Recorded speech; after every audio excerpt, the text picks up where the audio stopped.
भाई welcome back. और आज है 12 तारीख वेडनेसडे और अभी बजे हैं भाई 1:30 बज गए, 1:26। तो आज मैं जा रहा हूँ वैसे दिल्ली, और दिल्ली जा रहा हूँ सफर। वहाँ पे कुछ मेरे को काम है, तो सोचा क्यों ना एक ब्लॉग बना लिया जाए। और भाई कुछ बताना भी चाहता था, कुछ क्वेश्चंस थे कमेंट में जो आ रहे हैं अभी बाइक से रिलेटेड, बाइक को लेके, तो मैं क्या वो भी आंसर करता हूँ, क्योंकि रिव्यू जो है अगर किसी जेन्युइन बंदे से मिले तो थोड़ा सा उसको वो मिल जाता है, आइडिया मिल जाता है कि अगर आप कोई चीज़ ले रहे हो तो वो कैसी होगी। उसको बाद में ये ना हो कि यार मैं इधर से कुछ देख लेता या पढ़ लेता, सुन लेता, तो शायद मैं कुछ बेटर चॉइस हो सकती थी मेरी, या कुछ और ले सकता था। और ये मैंने गलत ले लिया बिना रिसर्च किए, तो वो क्वेश्चंस के आंसर भी इसमें मिल जाएंगे आपको इस बाइक से रिलेटेड, N160 से रिलेटेड। और बाकी अभी लास्ट ट्रिप अपने नैनीताल की थी हमने, और आपने देखा होगा व्लॉग, अगर नहीं देखा तो प्लीज़ जाके नैनीताल कैंची धाम देखिए। और काफ़ी अच्छा एक्सपीरियंस था मेरा उधर का। और चलो आज दिखाता हूँ आपको, फ़िलहाल दिल्ली जा रहा हूँ, तो थोड़ी आगे चल के फिर बताता हूँ मैं आपको इस बाइक का एक्सपीरियंस कैसा है। बस इसीलिए भाई मेरा दिल नहीं करता यार दिल्ली में आने के लिए। 2 घंटे में आदमी पता नहीं कहाँ से कहाँ पहुँच जाए, लेकिन अगर आप दिल्ली आ रहे हो तो 2 घंटे में भाई साहब कहीं नहीं जा पाओगे, आप कहीं भी, आप इधर ही घूमते रहोगे।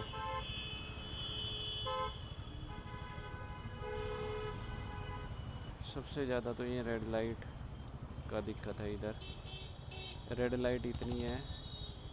और अभी पीछे जहाँ पे खड़ा था, कम से कम मेरी 4 मिनट की रेड लाइट थी, 4-5 मिनट ऐसे ही खड़े रहे धूप में। निकाल ली जाए, सब निकाल रहे हैं तो भाई हम भी निकाल लें।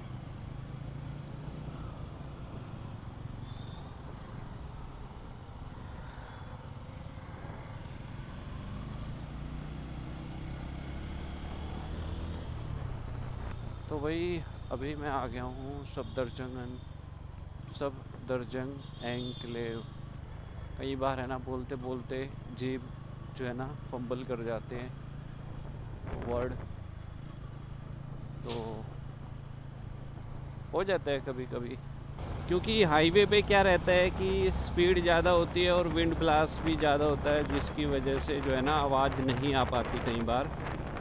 तो मैं क्या, दिल्ली में वैसे भी जाम मिलना है, स्पीड कम रहने वाली है, तो क्यों ना दिल्ली से शुरू किया जाए। तो अभी एक कमेंट देख रहा था मेरे भाई का, किसी ने लिखा था कि भाई कंफर्ट कैसा है और लॉन्ग राइड पे कैसी परफॉर्म करती है, और बला बला एक तो और था।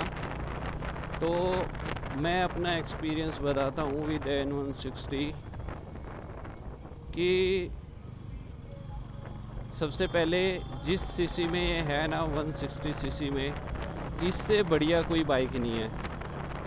अगर आप लेना चाहते हो, इससे बढ़िया कोई बाइक नहीं मिलेगी, ना हीरो की और रॉयल एनफील्ड में तो है ही नहीं, और किसी भी दूसरे ब्रांड में जाओगे इससे बढ़िया बाइक नहीं है। दूसरा, बजाज की जो रीसेल वैल्यू है और जो मार्केट में मतलब जो इमेज है वो इन सब से बढ़िया है।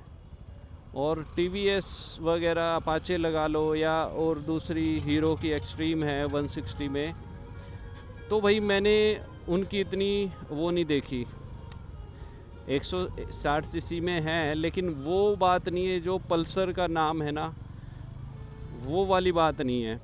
तो पल्सर फिर भी एक नाम से कोई बंदा सेकंड हैंड ले लेगा, लेकिन एक्सट्रीम या अपाचे नहीं लेगा कभी भी। अगर आपको रीसेल भी करनी है तो भी बेस्ट है। दूसरा कि राइडिंग पोस्चर कैसा है, पोजीशन कैसा है लॉन्ग राइड पे। तो अभी आप देखोगे मेरी 5291, मतलब ऑलमोस्ट 5300 चल चुकी है, और जिसमें मैंने 4000 ये समझ लो मैंने हाईवे पे या टूरिंग में चलाई है, क्योंकि मेरा इतना चलना नहीं होता, रनिंग नहीं है मेरी बाइक की। तो 4000 ये लगा के चलो मैंने टूरिंग में ही चलाई है, कहीं घूमने चला गया या बाहर कहीं पे। और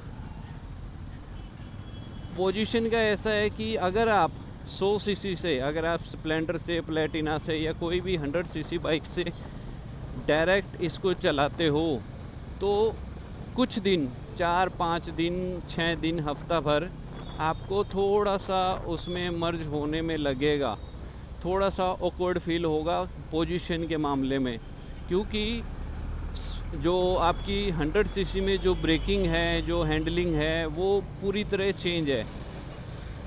इसमें और उसमें बहुत फ़र्क है।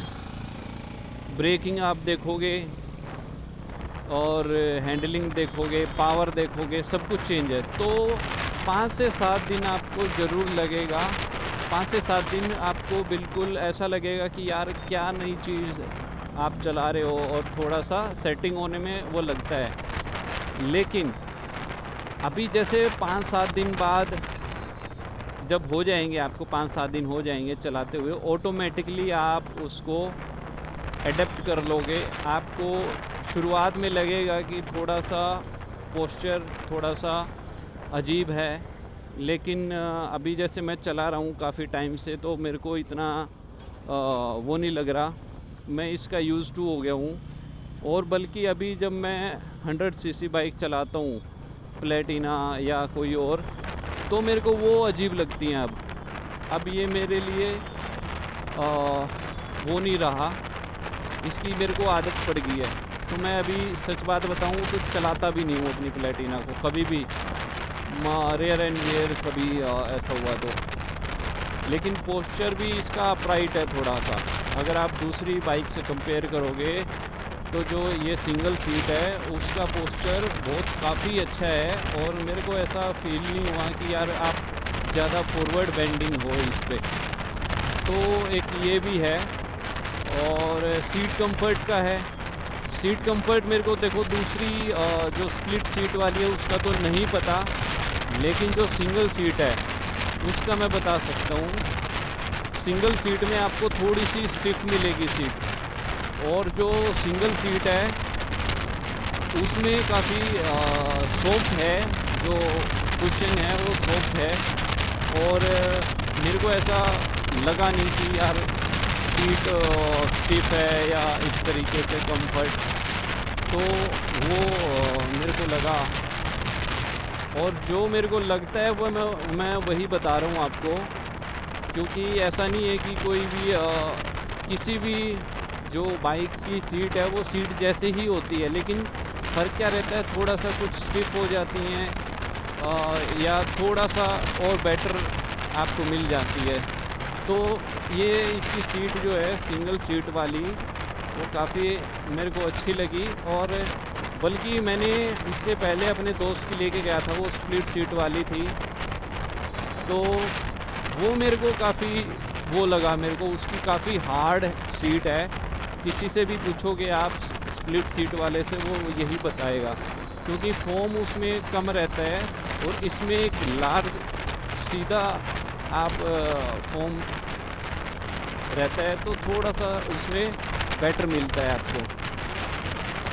और हाईवे पे मैं कहता हूँ इससे अच्छी पावर, इसको चाहे गाड़ी के साथ आप कंपेयर कर सकते हो पावर के मामले में।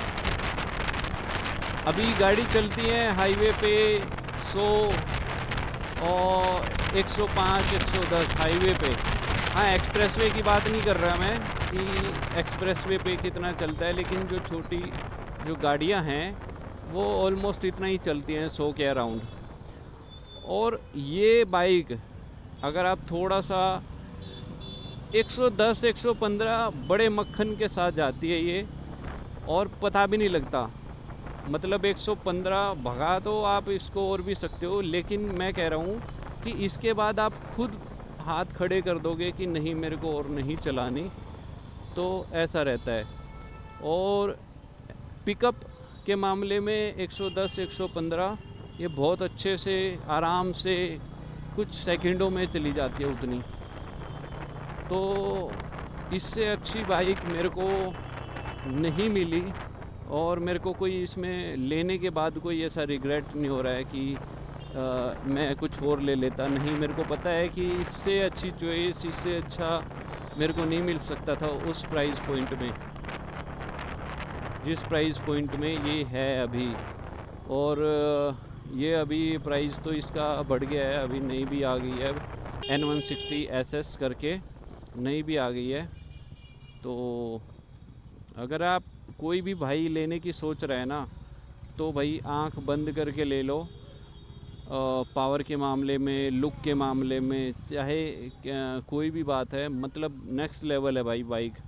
ठीक है, कंफर्ट। हाँ, उसमें एक ने पूछा था कि यार गड्ढे वगैरह में कैसा परफॉर्म करती है सस्पेंशन वगैरह। तो भाई इसमें मोनोशॉक सस्पेंशन है, एक ही सस्पेंशन है।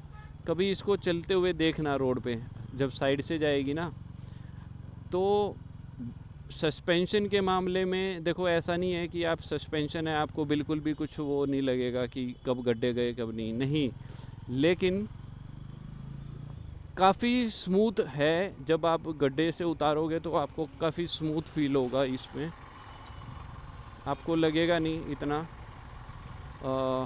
तो सस्पेंशन मेरे को काफ़ी अच्छे लगे, स्पेशली मोनोशॉक सस्पेंशन जिसमें होंगे ना, जिस भी बाइक में होंगे, वो अच्छा ही परफॉर्म करेगी गड्ढों में। ये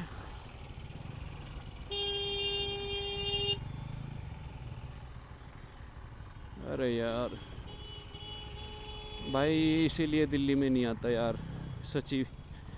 मैं गाड़ी इसी वजह से नहीं लेके आया, क्योंकि मेरे को पता है दिल्ली में गाड़ी चलाना मतलब भाई अपने 1 घंटा वेस्ट करना है। बाइक से हो तो थोड़ा बहुत आप कर सकते हो, बट गाड़ी से बहुत मुश्किल है यार। और जो भाई दिल्ली में नहीं रहता, जो हरियाणा में रहता है ना, वो तो इस चीज़ को एग्री करेगा, हमेशा एग्री करेगा कि हरियाणा वालों के लिए है ना, दिल्ली में गाड़ी चलाना मौत समझो, क्योंकि उनको आदत नहीं है इतनी जाम की और इतने ट्रैफिक की। भाई सिर में दर्द हो जाता है, सच्ची बात बताऊं। ओके, तो वही वापस वहीं पे आ गए हैं, करनाल बाईपास पे, जहाँ से शुरू किया था। तो कुछ याद आ गया, मैं क्या बताता हूँ आपको। तो लगभग 100-120 किलोमीटर की आज राइड थी ये दिल्ली तक की। और ये ग्लव्स देख रहे हो आप, मैंने 2 राइड बिना ग्लव्स के की, एक देहरादून वाली और एक नैनीताल वाली। और बिना ग्लव्स के जो हालत हो जाती है ना, जैसे अभी मैंने शर्ट पहन रखी है ना, शर्ट से नीचे हाथों पे, भाई आप यकीन मानो, स्किन है ना, स्किन, वो स्किन उतर गई थी मेरी, दोनों बार स्किन उतर गई थी। और कलर बिल्कुल हाथ का वो बिल्कुल ब्लैक, और फिर वो धीरे धीरे धीरे धीरे स्किन उतरनी शुरू हो जाती है। तो जब भी आप कहीं जाते हो राइड पे, तो एटलीस्ट ग्लव्स पहनो। ये नहीं कि आपको कोई मतलब महंगे पहनने, नहीं, कोई भी हो आपके पास काम चलाने के लिए, लेकिन वो पहनो, एटलीस्ट आपकी स्किन ठीक रहेगी। सनबर्न नहीं होगा। तो भाई ये काफ़ी दिनों बाद मिले हैं घर पे। पता नहीं कितने महीनों से ढूंढ रहा था मैं इनको, क्योंकि एक पड़ा था, एक तो दिखाई दे रहा था, लेकिन दूसरा कहाँ पड़ा था वो समझ नहीं आ रहा था। पता नहीं चलता, छोटी चीज़ है कि कहाँ पड़ी है कहाँ नहीं, वो दिखाई नहीं देती। तो फिर एक दिन ऐसे ही मेरे को दूसरा भी दिखाई दे गया, तो अभी संभाल के रखता हूँ मैं। अदरवाइज़ भाई 2 ट्रिप मेरी ऐसी ही गई हैं बिना इसके। तो पहनो यार, ग्लव्स ऐड करो उसमें।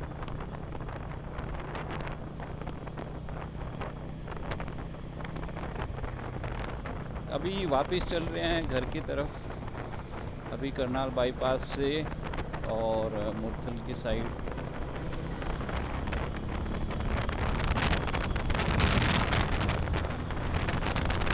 भाई बाइक से ही दिल्ली में इतना टाइम लग जाता है। मैं सोच रहा हूँ गाड़ी से आता तो शायद मेरा पूरा दिन लगता, शायद अभी तक मैं यहाँ तक ना पहुँच पाता, क्योंकि जाम बहुत था। वो तो बाइक होती है आपके पास तो आप निकाल लाते हो कहीं ना कहीं से, अदरवाइज़ आपके पास कोई ऑप्शन नहीं बचता गाड़ी में ना।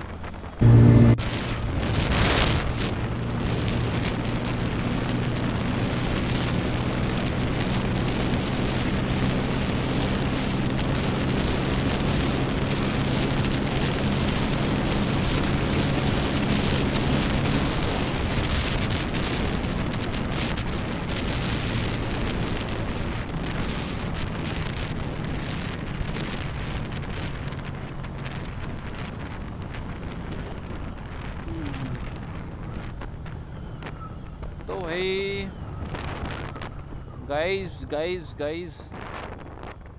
110 तो ये मक्खन की तरह है, आपने देखा अभी। मतलब 110 115 आराम से चली जाती है। तो चलिए अभी ऑलमोस्ट सोनीपत आ गया हूँ मैं, और इस व्लॉग को इधर ही एंड करते हैं और मिलते हैं अगले व्लॉग में, अगले नए व्लॉग में।